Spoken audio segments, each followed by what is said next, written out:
안녕하세요. 3월 18일 월요일 지금 부산에서 일을 마치고 서울에 올라와서 오후 10시 2분에 사도행전 세 번째 강의를 시작합니다. 지난번에 그 뜻하지 않는 그 전화 수신 오작동으로 인해 녹음이 중단돼 버렸어요. 그래서 오전에요. 그래서 아마 4장 23절부터 1절까지 읽기만 하고 이제 해설을 안 하고 끝났어요.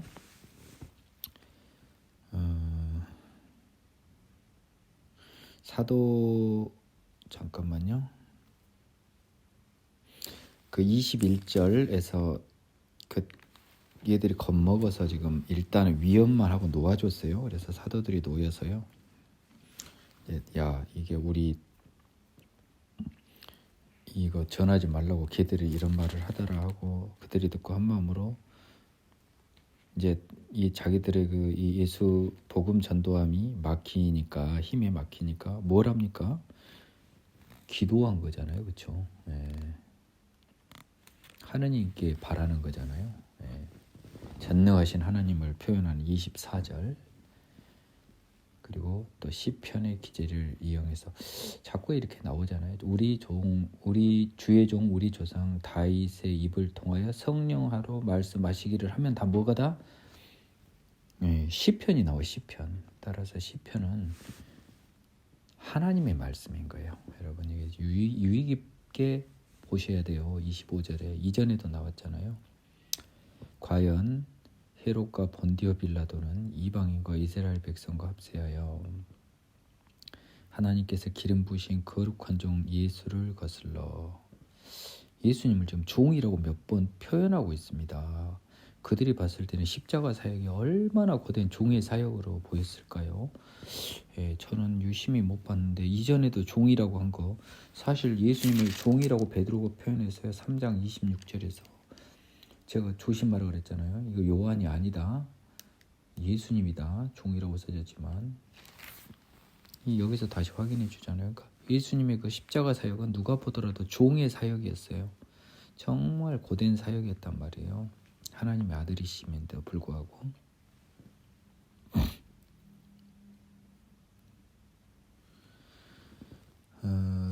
하나님의 권능과 뜻대로 이루려고 예정하신 그것을 행하려고 이 성에 모였나이다.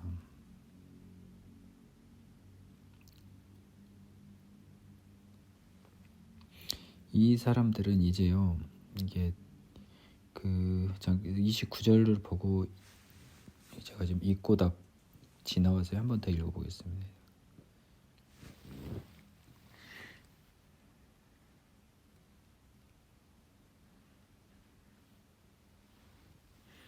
지금 이제 취지는요. 우리는 모두 하나님의 도구라는 말이 연장선상이에요. 지금 이 이스라엘 일반 이렇게 제사장들과 장로들 있잖아요. 얘들이 지금 우리를 이렇게 박해하고 이러는 건데 그 행위가 결국은 뭘 하는 거냐면요. 하나님의 권능과 뜻대로 이루려고 예정하신 것을 행하려고 이 성에 모였다는 거예요. 그들이 결국 이 예루살렘에서 우리를 막 박해하고 하는데 결국 그렇게 해봤자 결국 이루어진 일은 뭐냐면 하나님의 권능과 뜻대로 이루려고 예정하신 것이 행해지는 거예요. 지금 십자가 사역부터 여러분 조심해서 보세요. 지금 예수님이 6월절에 죽을 일도 없었어요.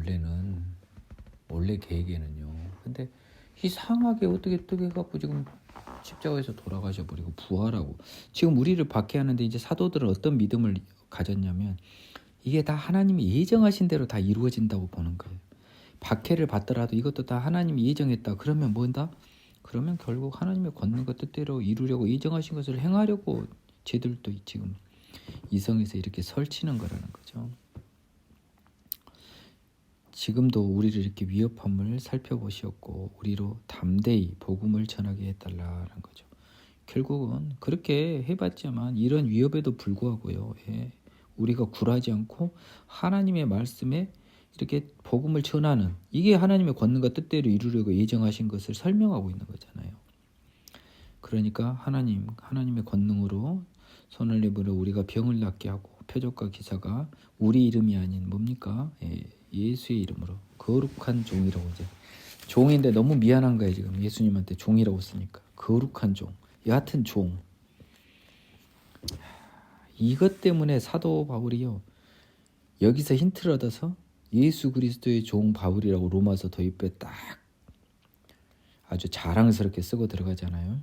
예.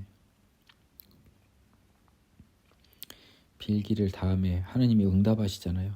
진동하더니 무리가 다 성령이 충만하여 하나님 말씀 전하다. 진동하더니 뭐예요? 하나님이 응답하신 거죠.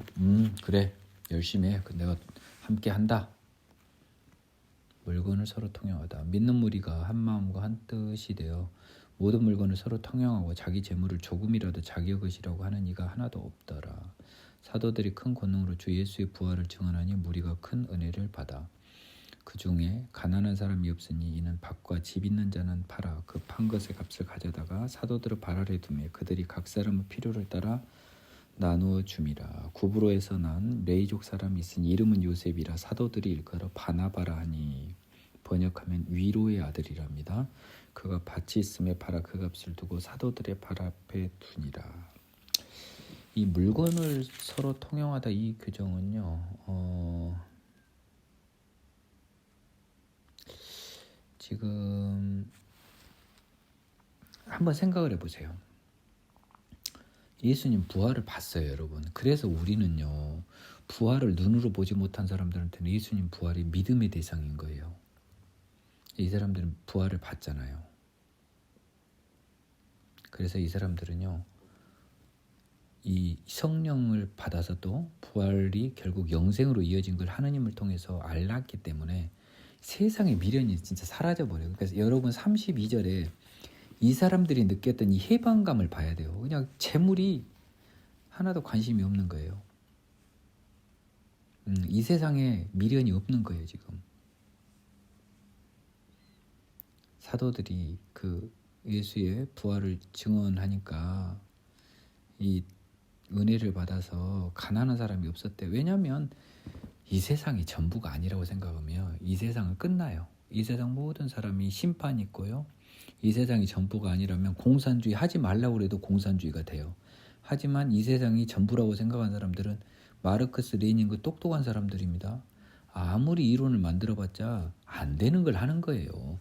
유대인들이 율법 지키는 것보다 더 안 되는 게 사람들이 공산주의 하는 거예요.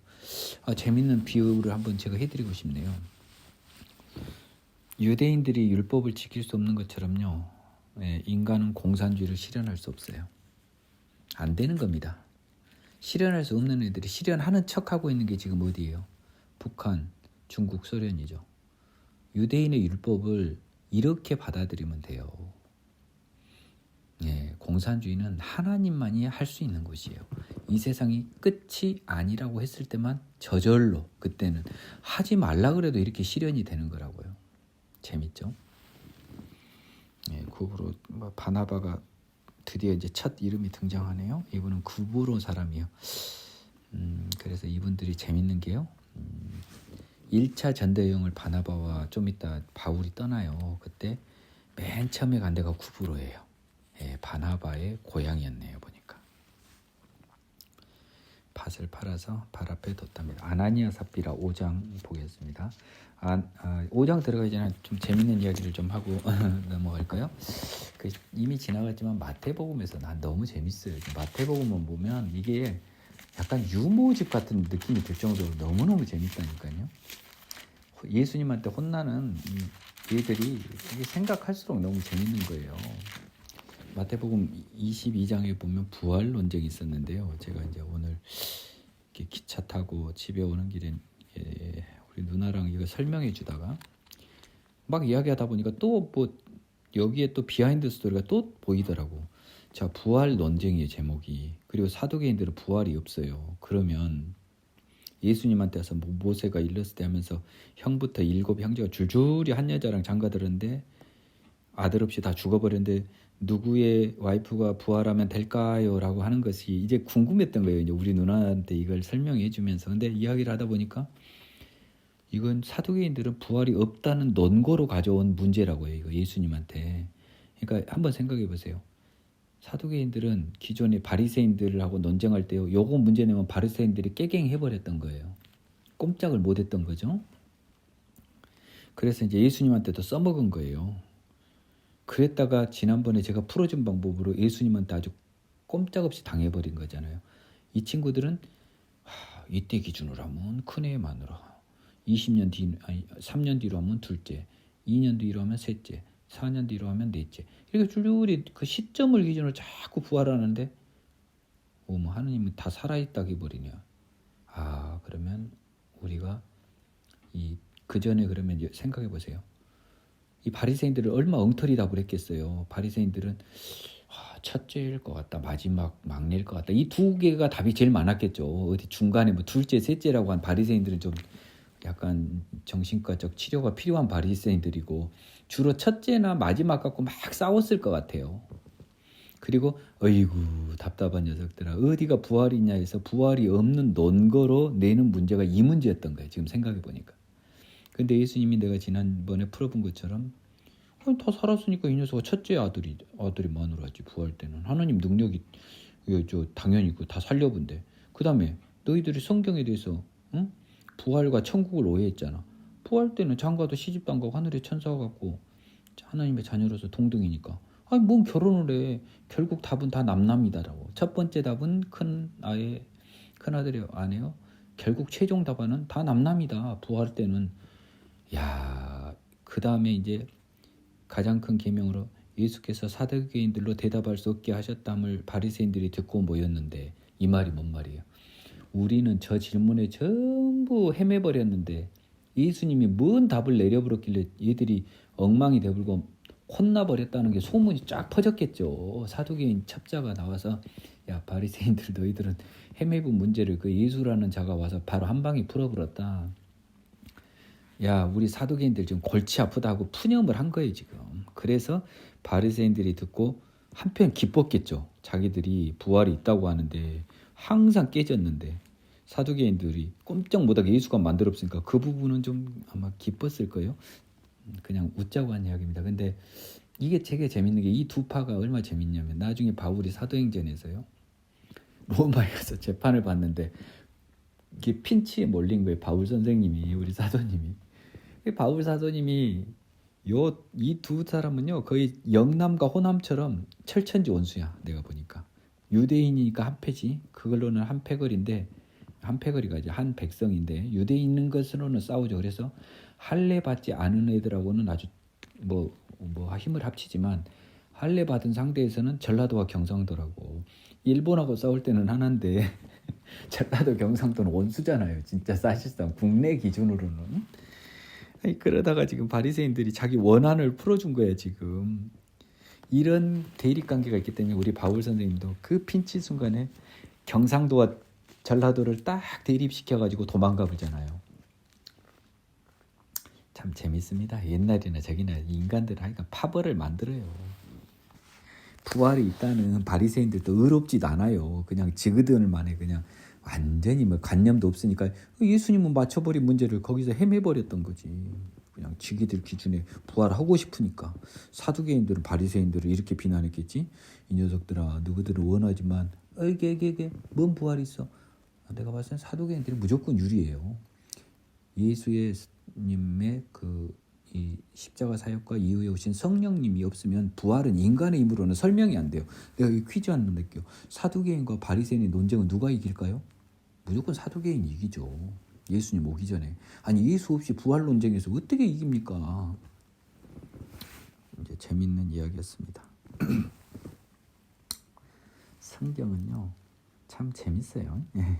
아나니아라는 사람이 이보다 재밌는 책이 없고 이보다 물론 생명의 책이기도 하지만 재밌기도 해요. 알고 보면.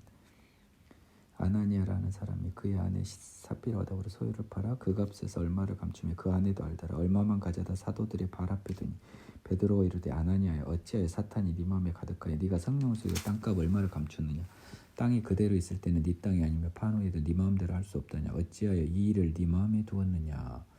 사람에게 거짓 말한 것이 아니라 하나님께로다. 아나니아가 이 말을 듣고 엎드려져 혼이 떠나니 이 일을 듣는 사람이 다 크게 두려워하더라. 젊은 사람들이 일어나 시신을 싸서 메고 나가 장사하니라. 3시간쯤 지나 그 아내가 그 일어난 일을 알지 못하고 돌아오니 베드로가 이르되 그 땅 판값이 이것뿐이냐 내게 말하라 하니 이르되 예 이것뿐이라 하더라. 베드로가 이르되 너희가 어찌 함께 꾀하여 주의 영을 시험하려 하느냐. 보라 네 남편을 장사하고 오는 사람들의 발이 문 앞에 이르렀으니 또 너를 메어 나가리라 하니 곧 그가 베드로 발 앞에 엎드려 저 혼이 떠나는지라. 젊은 사람들이 들어와 죽은 것을 보고 메어다가 그의 남편 곁에 장사하니 온 교회와 이 일을 듣는 사람들이 다 크게 두려워하니라. 이거 좀 재밌네요. 재밌는데 이 유명한 아나니아 삽비라 사건이고요. 못된 목사들이 요거 갖고 많이 장난치죠. 이 당시는 지금 공산주의가 됐단 말이에요. 예, 물건을 팔아서. 근데 아나니아 삽비라도 좋은 뜻으로 팔긴 팔았어요. 이게 위선이라는 겁니다. 이 사람이 죽은 이유는 하나예요. 지금요 이 사람이 써지진 않았지만 하나님의 이름을 걸거나요 하나님 앞에 이게 다라고 하는 것을 지금 특히 저기한테는 확인사살이 들어갔죠. 삽비라한테는 이것뿐이냐라고 이야기를 했지 않습니까? 예. 아나니아한테는 그것을 물을 기회가 적어도 성경에는 안 나와요. 예. 근데 아나니아는 적극적으로 반박을 안 하고 그냥 인정하는 듯이 그 침묵으로 시인을 했죠. 이게 재밌는 게 4절 때문에 그렇습니다. 이 4절 때문에 얘가 죽는 근거가 돼요. 땅이 그대로 있을 때는 네 땅이 아니며 땅이 그대로 있었을 때는 내 땅 맞죠. 판후에도 네 마음대로 할 수가 없다냐. 네 마음대로에 여러분이 유의를 해봐야 돼요.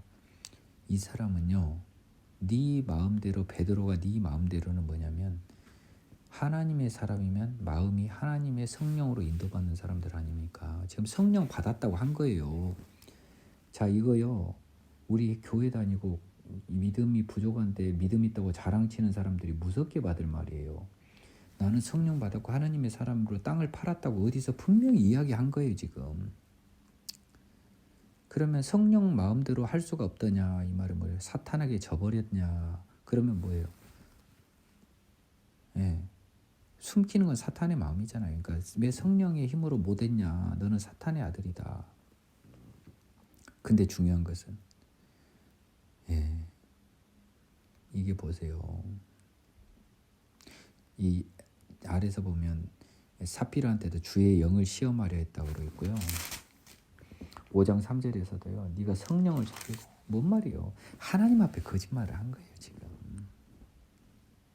지 마음속에 지금 하나님이 살짝 들어왔어요. 이제 아나니아 삽비라는 뭐냐?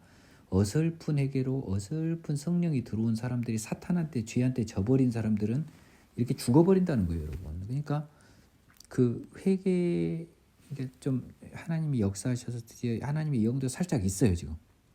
생명의 성령은 못 받았지만 뭔가 하나님의 영이 있는 거는 알아. 근데 죄의 몸한테 져버려. 그런 사람은 회개가 결국 완성이 안 된 건데 그런 사람은 항상 성령의 죄를 범해요. 성령에게. 성령을 모르면 죄가 안 돼 사실. 아예 모르면. 근데 성령을 어설프게 아는 척하면서 하면 죄가 되는 거예요. 이거는 오늘날 어설픈 차라리 예수 모르는 사람이 낫지.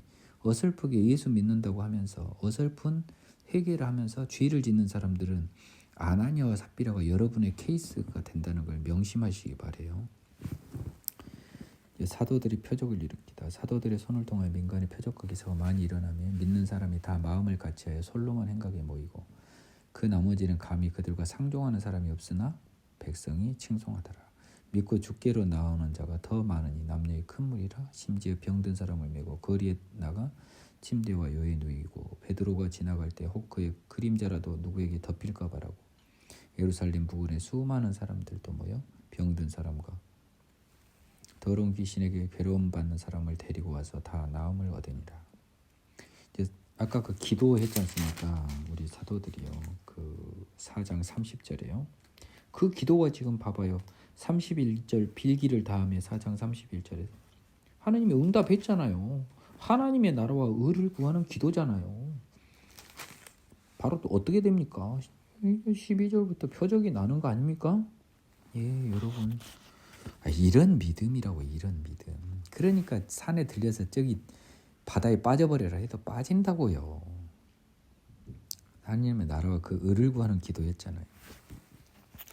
표적과 기사가 많이 일어나면 믿는 사람이 다 마음을 같이하여 뭐 이렇게 모이는데 나머지는 상종을 하는 사람이 없어요. 왜? 너무 깨끗해서 더러워서 상종을 못한 거야, 다른 사람은. 그러나 깨끗하니까 칭송하는 거죠. 믿음의 사람은 날로 날로 성령의 힘으로 늘어가고요. 베드로 지금 정신없어요. 예루살렘의 의사가 돼버렸습니다. 지금 예루살렘의 가장 명의가 돼버렸어요. 16절에서 주목할 말은요. 귀신도 쫓아냈어요. 이 사람들이. 다 나음을 얻으리라의 다를 여러분이 대충 받으면 안 돼요. 이때 온 사람들 다 나은 거예요. 이런 믿음이 필요합니다. 이때 온 사람들 다 나은 거라고요.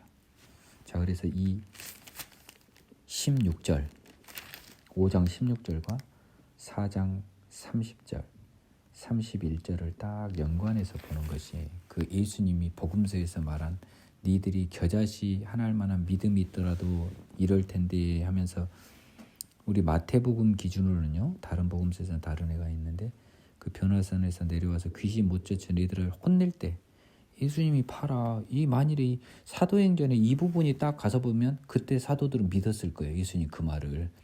그때는 무슨 생뚱맞은 소리야. 우리 선생님 산이 무슨 뭔 바다에 빠져. 진짜 미치겠어. 막 이랬을 거라고요. 걔들이 속으로. 사도들이 능욕을 받다. 대제사장과 그와 함께 있는 사람 즉 사두개에 있는 당파가 다 마음에 시기가 가득하여 일어나서 사도들을 잡아다 옥에 가두었더니 주의 사자가 밤에 옥문을 열고 끌어내어 이르되 가서 성전에 서서 이 생명의 말씀을 다 백성에게 말하라며 그들이 듣고 새벽에 성전에 들어가서 가르치더니 대제사장과 그와 함께 있는 사람들이 와서 공회와 이스라엘 족속 원로들을 다 모으고 사람을 옥에 보내어 사도들을 잡아오라 하니 부하들이 가서 옥에서 사도들을 보지 못하고 돌아와 이르되 우리가 보니 옥은 든든하게 잠기고 지키는 사람들이 문에 서 있을 때 문을 열고 본즉 그 안에는 한 사람도 없더이다니 성전 맡은 자와 제사장들이 이 말을 듣고 의혹하여 이 일이 어찌 될까 하더니 사람이 와서 알리되 보소서 옥에 가두었던 사람들이 성전에 서서 백성을 가르치더이다니 성전 맡은 자가 부하들과 같이 가서 그들을 잡아왔으나 강제로 못하면 백성들이 돌로 칠까 두려워함이더라. 그들을 끌어다가 공회 앞에 세우니 대제사장이 물어 이르되 우리가 이 이름으로 사람을 가르치지 말라고 엄금하였을 때 너희가 너희 가르침을 예루살렘에 가득하게 하니 이 사람의 피를 우리에게 돌리고자 함이로다. 베드로와 사도들이 대답하여 이르되 사람보다 하나님께 순종하는 것이 마땅하니라. 너희가 나무에 달아 죽인 예수를 우리 조상 하나님이 살리시고 이스라엘에게 회개함과 죄사함을 주시려고 그를 오른손으로 높이사 임금과 구주로 삼으셨느니라. 우리는 이 일의 증인이요 하나님이 자기에게 순종하는 사람들에게 주신 성령도 그러하리라 하더라. 뒷부분에 아주 중요한 말은 써졌는데요. 자, 이제 사도들이 능욕을 받는데 대제사장과 이제 사도계 당파가 아주 지금 여기도 봐보세요. 내가 누차 이야기하지 않습니까? 이 병이 다 나으면요. 어머 하느님 오셨네. 아유 우리가 이제라도 이제 십자가 끝났지만 이제라도 야 큰일이다 이거. 우리가 하느님의 사람을 죽여버렸다. 이거 큰일이다. 빨리 하느님한테 무릎 꿇고 빌자 해야 되는데 사단에 의해서 지배받는 애들이라 하느님의 원수야. 뭐가 일어나 거꾸로 시기가 일어나. 쟤들이 뭔데 저런 능력이 있냐고요. 열받아야 잡아들여. 근데 밤에 하나님의 사자가 와서 옥문을 열고 끌어내어 이르되 여러분은 19절을 어떻게 봅니까? 여러분 믿깁니까? 안 믿기죠? 저는 믿겨요. 예, 하나님만 하시죠. 전능하신 하나님. 주의 사자가 얼마든지 올라면 와요. 지금도. 지금이라도 온다고요. 옥문 열어요. 이거 안 믿겨요. 여러분. 이게 회개해서 성령 받으시라고요. 예, 여기서 또 써져서 제가 이렇게 강하게 이야기하는 거예요. 그래가지고 성전에서 야 백성들한테 전해. 여러분 생각해 보세요. 지금 이거 전하다 옥문 들어가는 애한테 나가서 또 그거 전하래요. 이런 무리한 부탁이 어디 있습니까? 듣고 갑니다. 이제 우리는 이제 뭐 이제 우리는 죽음을 극복한 사람들이 눈에 보이는 거 없어요. 하느님 앞에서는 뭐 겁 안 나 이제. 새벽부터 막 성전에 가서 가르쳐 버리니까. 그저 이것도 모르고요. 대제사장 함께 있는 원로들은 다 모아 저들까지 대책위원회를 소집해서 우리가 이제 어제 옥에다 가져놨는데 얘들을 어떻게 할까요 하고 이제 얘들을 좀 혼내주려고 야 가서 데리고 와 하니까 부하들이 가서 가는 텅텅 비어 있는 거예요. 이 부하들이 황당한 거예요. 아니 다 잠겼고, 아니 지키는 애들도 지금 있어요. 그러니까 눈뜬 장님들이 돼버린 거예요 지금 하나님 앞에서. 이것이 하나님의 이제 기적이에요 지금. 여러분 다니엘의 그 친구들과 뭐 다니엘만 기적이 있습니까? 오줌 시대도 기적은 차고도 넘쳐요. 여러분들이 믿음이 없어서 기적 경험을 못하는 거예요. 내가 꼭 거짓말하는 사람처럼 들리죠. 저도 간증할 기적은 많은데요. 여러분들한테 해봤자 이제 성령으로 다시 태어나지 못한 분들 기준입니다. 태어난 분들은 저분도 저 사람도 기적을 받았구나. 역시 하나님은 믿음의 사람들한테 정말 설명할 수 없는 기적을 일으키시곤 할 테고, 모르는 사람들은 또 괜히 또 이상한 소리 하네 이렇게 생각하는데 받을 사람만 받아요. 아니 한 명도 없다는 거예요. 그래서 이게 저 성전 맡은 자와 제사장들이 이 말을 듣고 의혹하여 일이었지. 사실 겁먹은 거죠. 아니 가둬놨는데 다 사라져 없으면 저것들이 와서 어디 뭐 하늘에서 날라와서 나를 죽여볼지 어쩔지 모르잖아요. 사실 걱정했을 거예요. 저들이 능력이 지금 있거든. 지금 옥에서 빠져나가 버렸거든. 이제 진짜 겁나. 그래도 사탄은 끝까지 하나님의 대적합니다. 보세요. 보세요. 저 사람들이 성전에 서서 백성을 가르칩니다. 이거 뭡니까 그랬더니 성전 관리인이 부하들 데리고 와서 잡았어요 드디어.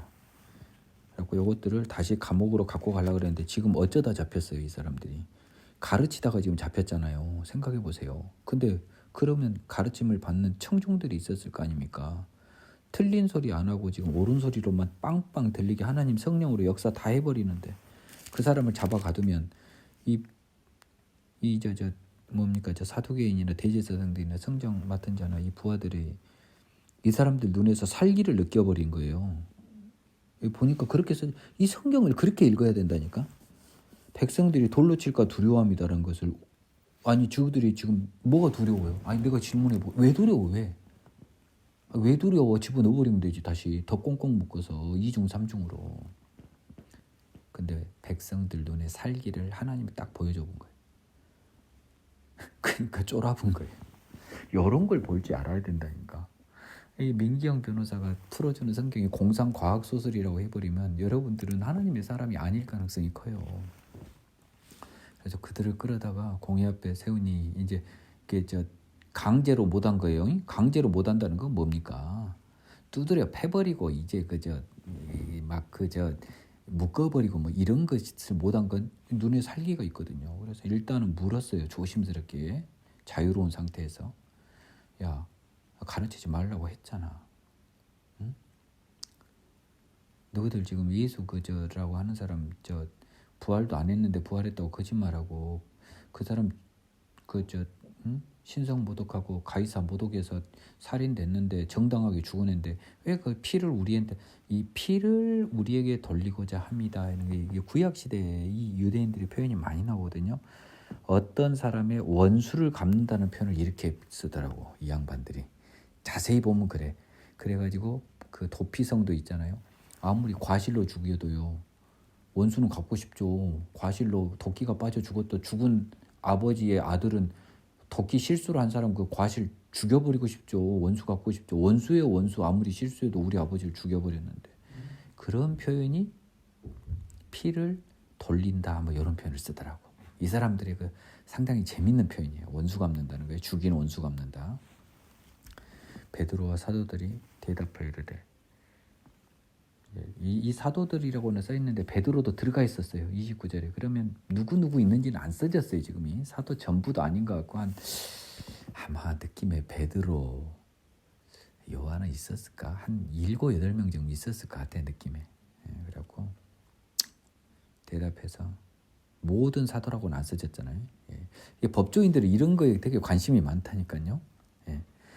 진짜 사도 한 명도 안 빠지고 출동됐으면요 분명히 모든 사도들이라고 썼을 거예요. 아무리 종이가 아깝고 먹이 아깝고 손이 아프더라도. 근데 사도들이라고 써 있거든. 베드로는 있었다 하려고 29절에 베드로가 나온 거예요. 베드로가 이제 사도 베드로 사도들이 야, 얘들은 지금 눈에 보이는 게 없어요. 겁쟁이 베드로는 어디 가버렸어요. 36개 주랭랑을 친 베드로는 어디 가버리고 니들 말보다 하느님 맞는 게 더 나아. 왜? 우리는 이미 우리 안 죽는 거 알아. 우리 하나님 나라 약속 받았어. 아유 진짜 답답한 것들을 해버린 거예요. 이 다음은 무서운 말이 나옵니다. 너희가 나무 달아 죽인 예수를 하나님이 살리시고요. 31절 이스라엘에게 회개함과 죄사함을 주시려고요. 여러분 여기 밑줄 형광펜 펴고 진짜 보십시오. 주시려고라고 써졌어요. 하나님의 마음이에요. 하나님은요 예수를 보내서요 십자가 사역과 부활을 준 건 이스라엘 유대민족 자기 백성에게 회개함과 죄사함을 주시려고. 회개함이 없으면 죄사함이 없어요. 내가 누차 이야기합니다. 목이 아파요. 회개함을 통한 죄사함을 주시려고 그를 오른손으로 높이서 인권과 구주로 삼으셨다. 이 말은 부활인 거예요. 지금 하늘에서 부활하셔서 하나님 보좌에 간 것도 있고, 사람 중에 죽다 사는 사람 역사상 한 명이라도 있어요? 임금이에요. 우리의 최고의 임금, 우리의 메시아. 이보다 더 높일 말은 없죠. 가장 높인 거예요. 지금 이 권한은 어디서 온 거예요? 하느님한테 온 거잖아요. 그를 오른손으로 높이사.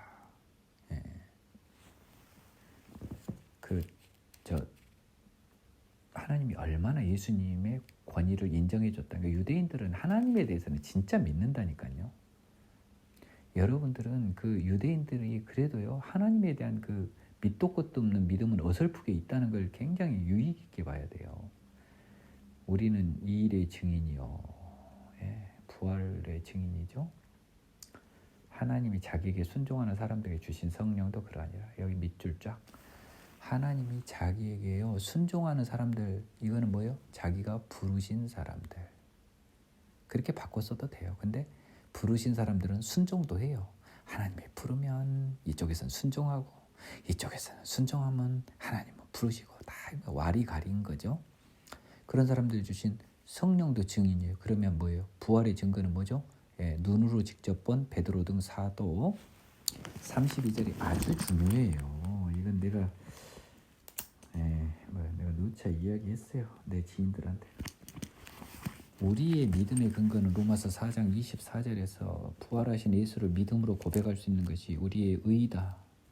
그거는 성령이 없으면 안 되는 거예요. 그래서 하나님이 자기가 부르신, 따라서 하나님께 순종하는 사람들에게 주신 성령이 부활의 증인이에요. 여러분 부활에 안 믿기면 안 믿긴다고 해요. 그래서 성령 받아야 돼요. 안 그러면 여러분은 위선의 덫에 빠져요. 우리는 이 일의 증인이에요. 사도들은요, 얘들은 성령이 없어도요, 물론 성령을 받아서 예수님이 하나님의 아들인 걸 알고 본인들이 죄인인 걸 알고 죄사함 받은 걸 뒤늦게 알았지만, 적어도 부활에 관해서는 이 사람들은 성령과 무관하게 증인이에요.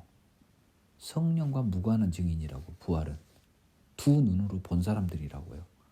따라서 사도들의 믿음과 나머지 사람들의 믿음은 굉장히 약간은 차이가 있고요. 부활을 본 사람과 못 본 사람. 따라서 우리는 바울 선생님과 같은 눈으로 직접 부활을 목격하지 못하고 영으로, 환상으로 하나님을 본 사람들은 우리 바울 선생님의 믿음의 발자취를 따라가는 것이 원칙이고요. 그래서 하나님께서는 바울 사도님을 통하여 그 수많은 서신서로 우리에게 하나님을 알아가게 하는 이 모든 매뉴얼을 남겨주셨고, 우리는 그 매뉴얼에 입각해서 충분히 하나님을 만나고 하나님과 함께 동행하여 천국까지 갈 수 있는 안내 지도를 다 받은 거죠. 아멘입니다. 자, 33절 시간 볼게요. 34번. 그들이 듣고 크게 노하여 사도들을 없이하고자 할세. 바리새인 가말리엘은 율법교사로 모든 백성이 존경을 받는 자라 공회 중에 일어나 명하여 사도들을 잠깐 밖으로 나가게 하고 말하되 이스라엘 사람들아 너희가 이 사람들에 대하여 어떻게 하려는지 조심하라. 이전에 드다가 일어나 스스로 선전하며 사람이 약 400명이나 따르더니 그가 죽임을 당하며 따르던 사람들이 흩어져 없어졌고 그 호적할 때 갈릴리의 유다가 일어나 백성을 꾀어 따르게 하다가 그도 망한즉 따르던 모든 사람들이 흩어졌느니라. 이제 내가 너희에게 말하노니 이 사람들을 상관하지 말고 버려두라. 이 사상과 이 소행이 사람으로부터 났으면 무너질 것이요 만일 하나님께로부터 났으면 너희가 그들을 무너뜨릴 수 없겠고 도리어 하나님을 대적하는 자가 될까 하노라 하니 그들이 옳게 여겨 사도들을 불러들여 채찍질하며 예수의 이름으로 말하는 것을 금하고 놓으니 사도들은 그 이름을 위하여 능욕받는 일에 합당한 자로 여기심을 기뻐하면서 공회 앞을 떠나니라. 그들이 날마다 성전에 있든지 집에 있든지 예수는 그리스도라 가르치기와 전도하기를 그치지 아니하니라. 아니 뭐 도대체 뭔 돈이 있어서 예루살렘에 있는지 모르지만 이 갈릴리 촌 녀석들이 지금 계속 예루살렘에 지금 있어요 지금. 예? 오순절 지나고 예수도 승천하고 한데 지금 성령 받고 지금 아직 안 떠나고 있어요. 이제 이 이야기를 32절까지 들으니까 열이 또 받았어요. 아예 죽여버리려고 한 거예요.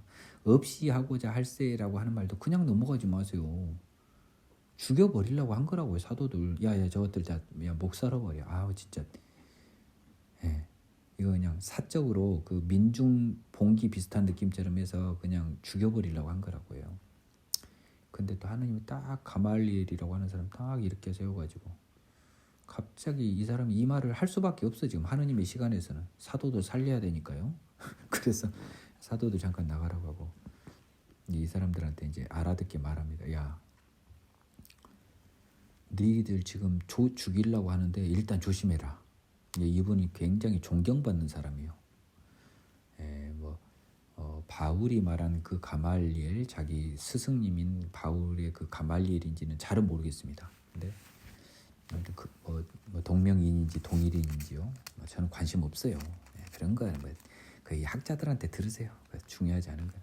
근데 이분이 굉장히 존경받는 분이에요. 아마도 바울의 그 선생님 같긴 한데요. 야, 너희들 조심해. 이전에 드다가 일어나서 있잖아. 그때 얼마나 난리였냐. 400명이 따라다니면서 드다 막 하더니 그가 죽어버리니까 다 흩어졌잖아. 옛날에 우리 박태선이 제가 들었습니다만 뭐 자다 일어나고 부활한다며 시체 썩은 냄새만 진동하니까 그 박태선이라는 이름 지금도 없어요. 근데 또 또 하나님의 엄마라고 그래서 그건 마누라가 또 이어서 하고 문선명이는 지 마누라랑 아들이 이어서 하고 아주 이것들이 가업계승을 하고 있어. 더러운 짓으로요. 아주 나는 그들이 당할 화는요 기대가 돼요. 우리 몫이 아니에요. 하나님 몫이에요. 보고 있으면 돼요. 그 후에 유적할 땐 또 호적할 땐 갈릴리 유다가 일어나서 백성 꾀어서 또 유다 하고 난리 났는데 그가 또 좀 몇 개 이적 일으키다 또 별 볼 일 없이 돼버리니까 망한즉 죽지는 않았나 봐요. 근데 하다가 망신 당해버리고 어디 추접한 게 걸렸던지 해서 사람들 다 흩어져 버렸다고. 야 이제 내 말 잘 들어라. 야 얘들 냅둬버려. 봐라 죽어버리거나 뽀록이나 죄송합니다.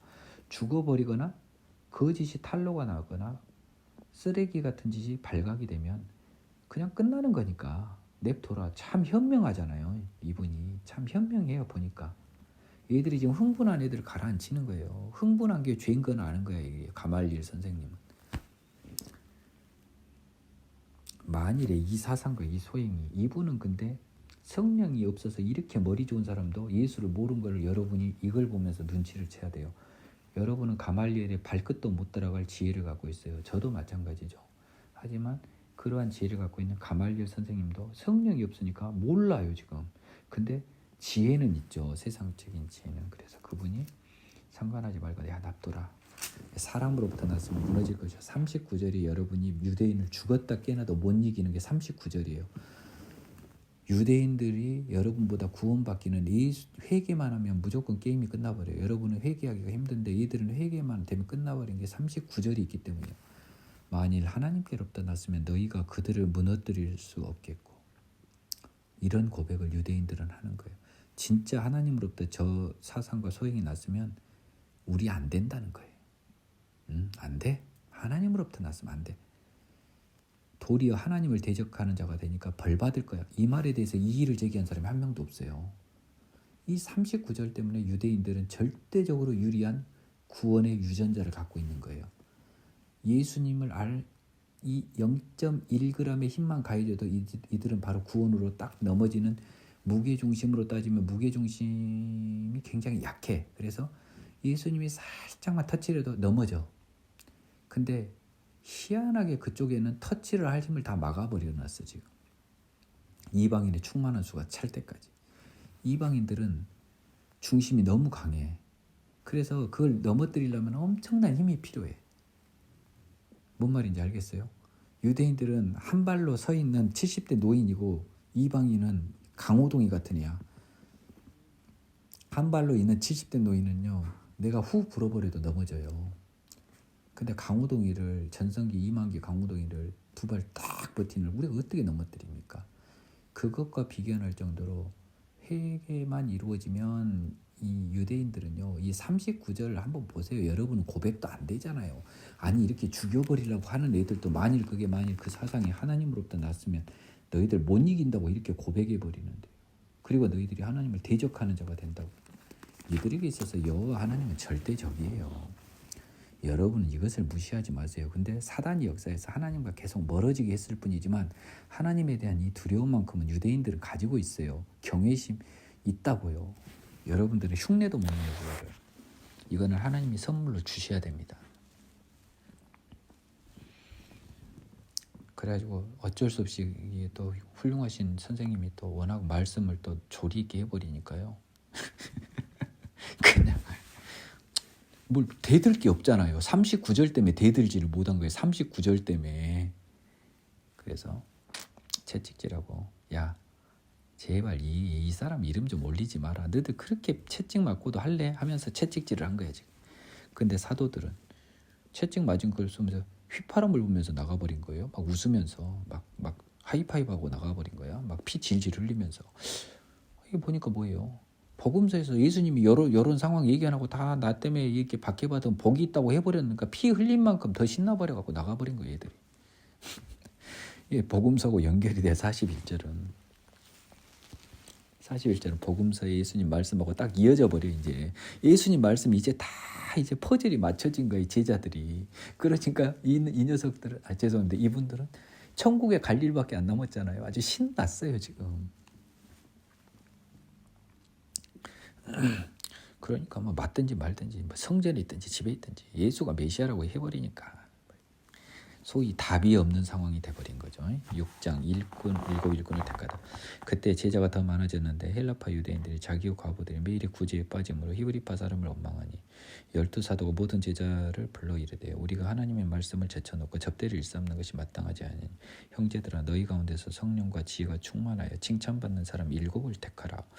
우리가 이 일을 그들에게 맡기고 우리는 오로지 기도하는 일과 말씀사에게 힘쓰리라니. 온 무리가 이 말을 기뻐하여 믿음과 성령이 충만한 사람 스데반과 빌립과 보로고로와 니가노르와 디몬과 바메나와 유대교에 입교했던 안디옥 사람 니골라를 택하여 사도들 앞에 세우니 사도들이 기도하고 그들에게 안수하니라.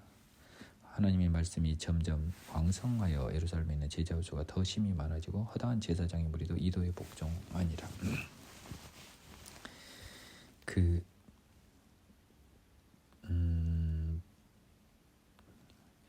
일곱 일꾼을 택하다가 이게 생뚱맞게 나와요. 예. 근데요, 그 뒤에 보면 스데반을 등장시키려고 지금 이거는 나온 것 같아요. 이게 그렇게 큰 의미가 없는데 사도행전에 써졌더라고. 내용은 뭐냐면, 이제 헬라파 유대인들이요, 자기의 과부들이 그냥 매일 구제에 빠져 있어요. 그냥 빠져야 돼. 영어로 니그렉티드라고 돼가지고요, 거기에 다 몰입돼 있는 거예요 지금. 예. 그것 때문에 야 이거 뭐야, 이거 우리 밥 먹고 맨날 이게 넌 밥에 먹다 끝나는 거냐? 근데 왜 이렇게 생각하냐면, 베드로나 요한이나 얘들 옆에서요, 이것도 감추어진 걸 봐야 돼요. 저도 방금 이제 그 느낌을 받았는데, 베드로나 아까 이제 옆에 있으면 뭐 떡이라도 떨어질 것 같잖아요. 지금 저 사람 옆에 있어가지고 나쁠 게 뭐가 있어요. 그러니까 이 사람들이 구제에 힘쓴 것이, 사실은 구제도 목적도 있지만요, 베드로랑 요한이랑 이 아니 하나님의 막 사도들 이 오리지널 사도들이 갓 옆에서 뭐 말씀이라도 받고 그냥 뭐 은혜라도 구경하려고 아무튼 호기심 천국이 작동하는 부분이 보여요. 그러니까 사도들이 야 지금 접대를 일삼는 게 마땅하지 아니하니 이 말은 뭐냐면 아니, 접대에만 치중하는 게 맞지 않다는 뜻도 있지만 우리가 이렇게 해서 계속 이 일을 하고 말씀은 안 전하고 가만히 앉아서 여기서 있으니까 이 여자들이나 모든 사람들이 우리한테 뭐나 얻어먹을까? 그러니까 우리 이제 영적인 지식이나 은혜겠죠. 그래서 막 떠나지도 않고 뭐 또 우리도 또 이렇게 우리 본질이 복음 전하라고 그랬죠. 예수님이 이거 이렇게 물론 섬기라고는 했지만 이것만 하는 건 아니지 않냐. 그래서 이 조금 말씀 사역과 좀 상대적으로 조금 처진 구제 부분을 맡을 사람을 이제 선발을 해야 된다라고 이야기한 거예요. 우리가 이걸 할 것이 아니다. 우리는 말씀 사역에 힘써야지. 예수님이 일성으로 요구하신 게 그거였으니까. 7명 택해라.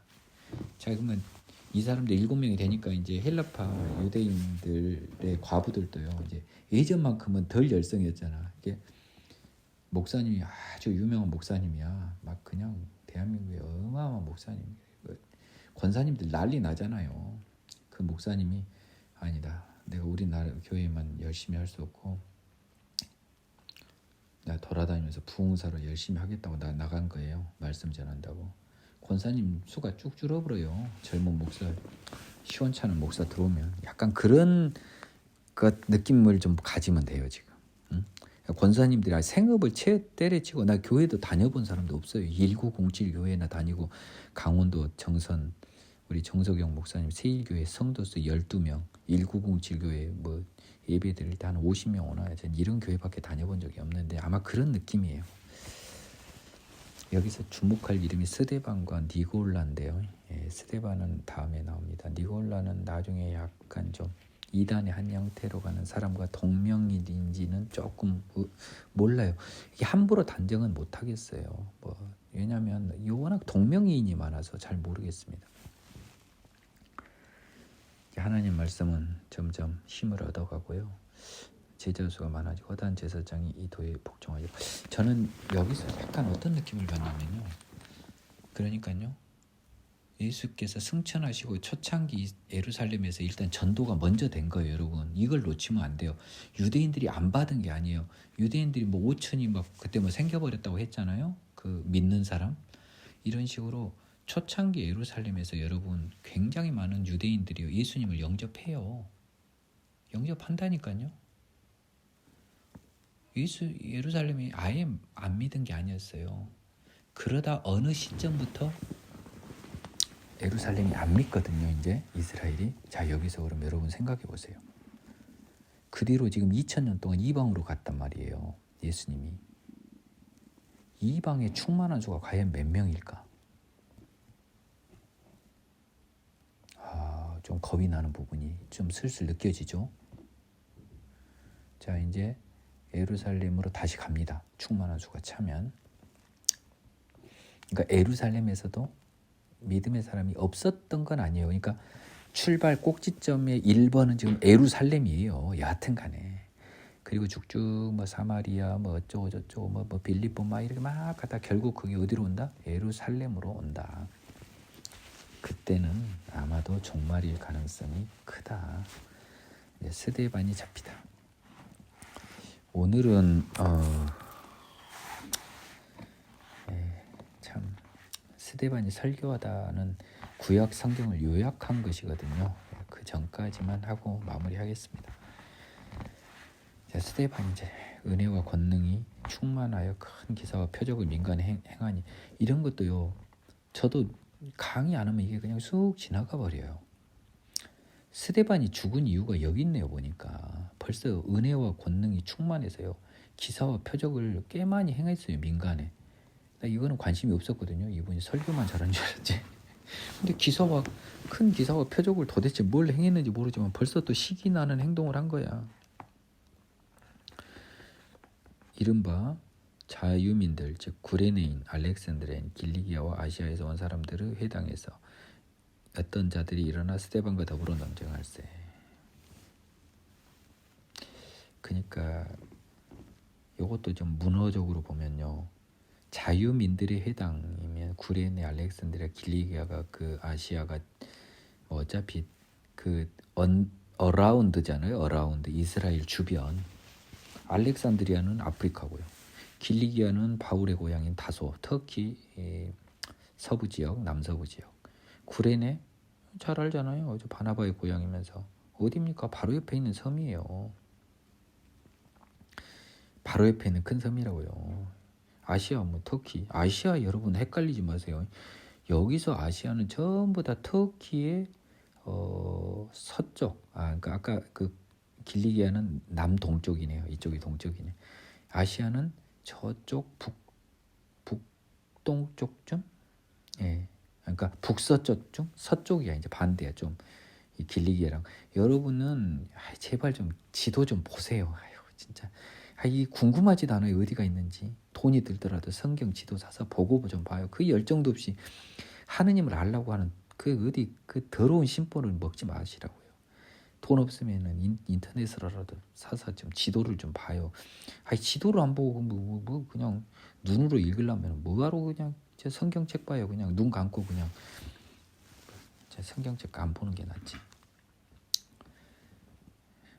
이렇게 자유민들의 회당은 이렇게 외지인들의 회당이 있나 봐. 그러니까 회당이 교회 같은 건데 이스라엘 토박이들 사이에서도 또 외지인들에서 온 사람들의 그 회당이 또 있나 봐. 이 자들이 스데반과 더불어 논쟁을 하는데 스데반이 이게 지혜와 성령으로 말함을 그들이 능히 당하지 못하여. 자 봐보세요. 이거 똑같아요. 아까 예수님한테 복음서 마태복음처럼 공부한 분들은 예수님의 지혜한테 완전히 예수님은 성령 그 자체니까 뭐 말할 것도 없고요. 그래가지고 뭡니까 이 생각만 하면 나 웃겨요. 나 미치겠어. 죄송해요. 근데 하나님 용서해 줄 것 같아요. 이거 보고 웃을 수 있어야 돼 사실. 얼마나 혼나고 망신을 당합니까 바리새인과 사두개인들이. 얘들도 지금 지혜와 성령으로 말하는 스데반한테 구약 성경 부활 논쟁에서 다 박살이 나버린 거예요. 그러면 사람들은 항상 어떻습니까? 시기 질투해서 죽여버리잖아요. 똑같은 거예요 지금.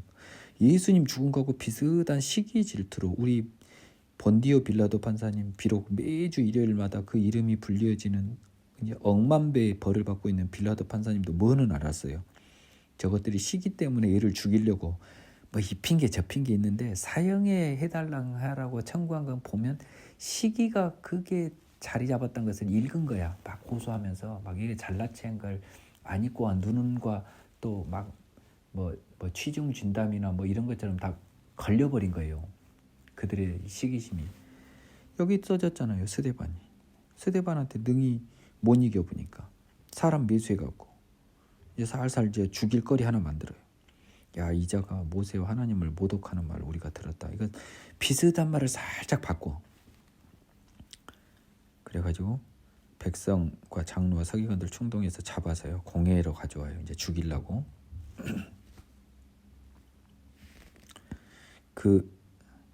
이 당시에 아마 그 예수님의 그 십자가형은 아마 유대교에서는 아마 없었던 것 같아요. 유대는 원칙이 사형 집행이 뭐죠? 투석형입니다. 돌로 쳐 죽이라죠. 구약 성경을 본 분들은 아실 거예요. 그래가지고 공회에서 거짓 증인들 몇 명 불러가지고 이 사람 이 거룩한 곳과 율법을 완전히 못 오게 버리던데요. 이 거룩한 곳 성전이죠. 율법은 뭐예요? 유대인들의 생명처럼 여기는 것. 하나님이 우리한테만 준 거. 그의 말에 이 나사렛 예수가 이곳을 헐고 또 모세가 우리에게 전해준 규례를 고치겠다함을 우리가 들었노라.